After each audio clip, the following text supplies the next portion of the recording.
Halo Malaysia, halo. Inilah perangai Endon. Monyet-monyet Endon telah menghina Korea Jepun dalam piala FIFA. Mereka ni memang kurang ajar. Pasukan mereka bukannya kuat, hanya pasukan 17 tahun ataupun pasukan sekolah menengah. Monyet Endon satu tim dengan kumpulan yang lemah. Di Endon, visa telah ditamatkan kerana orang Endon telah melakukan roman dengan bangsa Bangladesh di Indonesia. Sebab itulah kerajaan Arab Saudi membatalkan visa-visa orang Endon. Ini adalah contoh nenek di Endon telah beromen dengan orang Bangla di Arab Saudi. Ini adalah Endon Endon rata-rata IQ-nya sangat rendah. Mereka tidak pernah masuk universiti tapi bersembang seperti seorang yang pandai. Sebenarnya orang Endon ini adalah satu bangsa yang sangat bodoh. Jika kita lihat bangsa Endon antara paling bodoh di Asia dengan negara yang miskin.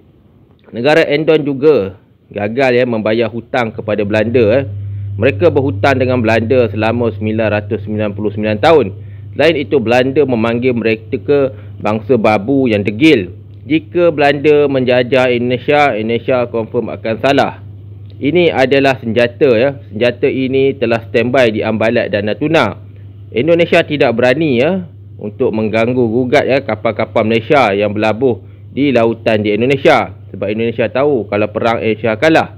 Selain itu, warga Indonesia banyak yang lari ke negara lain. Disebabkan ekonomi Endon gagal, orang Endon juga sangat bodoh dalam ekonomi. Mereka juga gagal untuk memajukan negara mereka. Chin Tae-yong, Endon enggan menaikkan gaji beliau. Selama beliau melatih Endon, Endon gagal membayar gaji beliau. Endon juga tidak mahu membayar gaji-gaji kepada jurulatih luar. Pada masa piala badminton player Cina telah mati di tangan Endon. Endon tidak mempedulikan pemain-pemain Cina yang tumbang di gelanggang badminton dan akhirnya mati. Itulah bangsa Endon. Di Indonesia Komodo adalah bangsa Endon. Komodo juga menjadi makanan orang Endon. Jika kita pergi ke Indonesia, ramai orang Indonesia mula memakan komodo. Ini menyebabkan populasi komodo semakin pupus. Endon juga sangat kurang ajar. Piala Dunia 17 tahun ia hanya dibuat FIFA untuk memberikan negara-negara lain peluang. Malangnya Endon terlampau sombong. Bodohnya Endon ini telah mencapai ke tahap negara yang sangat miskin. Di Indonesia, ekonomi gagal, negara bankrupt.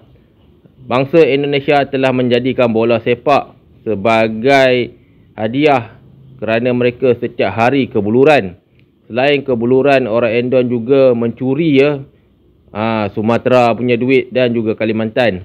Di Endon banyak orang Endon tiada agama. Inilah contoh orang Endon.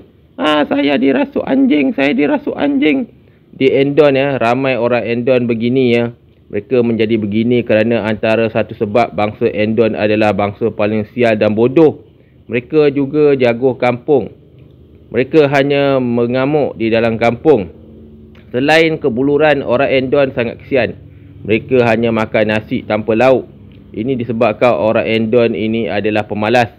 Askar Endon juga tidak berdaya saing di luar negara.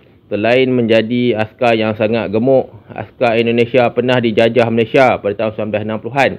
Ini meninggalkan mimpi ngeri kepada Endon.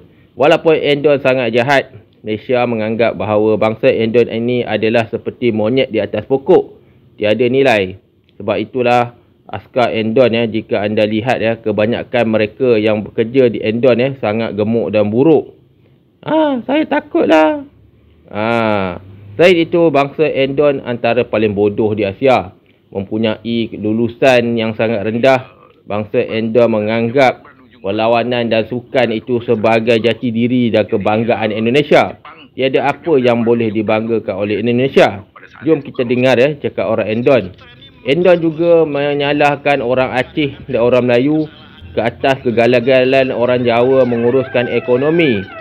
Itulah sebab Endon ni sial. Ini adalah orang Endon orang Jawa. Dia menyalahkan pemerintahan sebelum ini dan menyalahkan orang Aceh kerana tidak membantu Indonesia. Akhirnya Malaysia menang.